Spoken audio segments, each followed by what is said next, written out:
Hello viewers, আজকে আমি সকালবেলা ঘুম থেকে উঠে যখন আমার বারান্দায় আসলাম, এসে দেখে যে আমার বারান্দায় বিশাল বড় একটি মৌমাছির চাক। তো এটি গতকাল রাতেও ছিল না, সম্ভবত আজকে সকালে অথবা রাত থেকে হয়তো এই মৌমাছিগুলো এখানে এসেছে।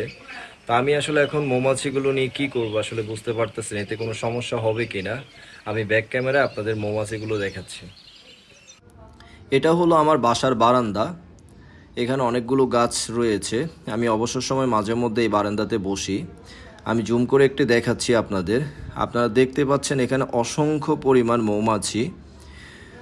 সকালবেলা ঘুম থেকে উঠে আমি যখন বারান্দায় আসলাম গাছে পানি দেওয়ার জন্য, এসে দেখি যে এত পরিমাণ মৌমাছি। আমি আসলে প্রথমে দেখে প্রচুর অবাক হলাম, আর একটু ভয়ে ছিলাম যে মৌমাছি কি করে আসলো আমার এই বারান্দাতে এতগুলো মৌমাছি, যেটা গতকালকেও দেখা হয়নি। বাট সকালে যখন আমি বারান্দা আসলাম, এত পরিমাণ মৌমাছি কিভাবে সম্ভব?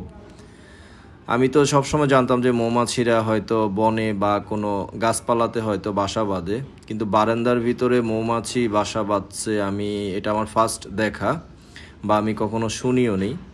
হয়তো বাড়ির আঙিনায় বা গাছপালাতে বা পাহাড়ি কোনো অঞ্চলে সবসময় মৌমাছিরা বাসা বেঁধে থাকে, কিন্তু ঘরের মধ্যে মৌমাছি বাসা বাঁধে এটা আমি প্রথম দেখলাম। আমি হাত দিয়ে একদম কাছাকাছি মৌমাছিগুলো ধরার চেষ্টা করতেছি, আমাকে কোনো প্রকার আক্রমণ বা কামড় দিচ্ছে না। তো আমার মনে হচ্ছে মৌমাছিগুলো আমার কোনো সমস্যা করবে না। তারপরও আপনারা যারা জানেন বা আপনাদের আইডিয়া আছে মৌমাছি সম্পর্কে, আমাকে একটু জানাবেন যে এই মৌমাছিগুলো যদি থাকে আমার বারান্দায় কোনো প্রবলেম হবে কি না, বা কামড়ানোর কোনো সম্ভাবনা আছে কি না। তো আমার মনে হয় এই মৌমাছিগুলো কোনো সমস্যা করবে না। আমি প্রথমে যেহেতু ওদের কাছাকাছি যাইনি, এখন অনেক কাছাকাছি গিয়েছি, কোনো সমস্যা হয়নি। আমার বাসায় প্রায় সময় চড়ুই পাখিরা বাসা করে। পাখিদের জন্য আমি এখানে কিছু চাউল এবং এখন যেহেতু গরমের সময় কিছু পানি রেখেছি। যেহেতু এখন গরমকাল, ওরা পানি কোথায় পাবে, তা আমি সব সময় পাখিদের জন্য এখানে কিছু চাউল এবং পানি রাখি, যেহেতু ওরা এসে এখানে খেতে পারে। তো এখানে যে মৌমাছিগুলো বাসা করেছে, আমার মনে হচ্ছে ওরা আমার মেহমান, আমার বাসায় বেড়াতে এসেছে, হয়তো কিছুদিন থেকে তারপরে তারা চলে যাবে। তো আপনাদের কারো যদি আইডিয়া থাকে অবশ্যই একটু কমেন্টসে জানাবেন যে এরা আসলে কি চলে যাবে কিনা, বা আমি এদের কি এখানে রাখবো কিনা বা তাড়িয়ে দিব কিনা, আর এই মৌমাছিগুলো কি কামড়ায় কিনা বা কোনো সমস্যা হবে কিনা। তবে আমি যতক্ষণ এখানে ছিলাম আমার কোনো সমস্যা করেনি। তবে যারা গ্রাম অঞ্চলে থাকেন তাদের হয়তো একটু বেশি আইডিয়া হতে পারে। আমি একটু অবাক আসলে, শহরের মধ্যে এইভাবে মৌমাছি ওরা কোত্থেকে বা মধু সংগ্রহ করবে, এখানে কেন এরা আসলো আর কি।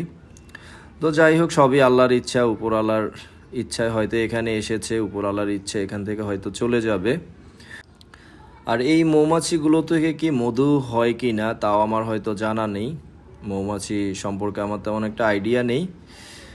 তো খুব ভালো লাগতেছে আসলে যখন আমার এখানে দেখলাম। ফার্স্টে তো একটু অবাকই হলাম কিভাবে সম্ভব, তারপরে যখন দেখলাম যে না আমার এখানে এত পরিমাণ মৌমাছি আসতেছে। আর আমি এখন যখন দাঁড়িয়েছিলাম তখন একটু ছোট ছিল, এখন আসলে বেলা যত বাড়তেছে, সময় যত বাড়তেছে, চাকটা আরও বড় হচ্ছে।